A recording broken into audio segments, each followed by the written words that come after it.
मुलांना सुट्टी असली ना दिवस खरंच खूप जास्त रिलॅक्स असतो. सकाळी सकाळी इथं ताईंची स्वयंपाकाची तयारी सुरू होती. त्या भाजीसाठी बनवत होत्या मस्त गवार आणि नाश्त्यासाठी उपमा बनवत होत्या. तोपर्यंत मी इथं अन्वी मॅडमला आमच्या रेडी करून घेतलं आणि आमचा तर आज उपवास होता म्हणून आमच्यासाठी खिचडी बनवलेली होती. आणि मी म्हटलं मस्त असं ताक बनवूयात. उन्हाळ्यामध्ये ताक प्यायला खरंच खूप जास्त बरं वाटतं, पण या ताकामुळे पित्ताचा त्रास देखील थोडा थोडा व्हायला लागला आहे. आई, मी आणि ताईनी मस्त असा नाश्ता केला. आमच्या तिघींचा देखील उपवास होता.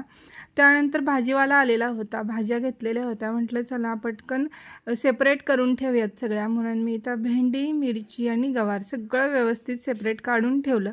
त्यानंतर एवढं कडक ऊन आहे तरी पण मुलांचं क्रिकेट खेळणं काय चालू होतं. त्यानंतर इव्हनिंगला मस्त असा चहा ठेवला आणि आज फॉर अ चेंज अद्रक न टाकता वेलची टाकून चहा बनवलेला होता. आणि वेलचीचा चहा खरंच खूप जास्त छान लागतो आणि टेस्टी आणि कधी तर प्यायला छान लागतो.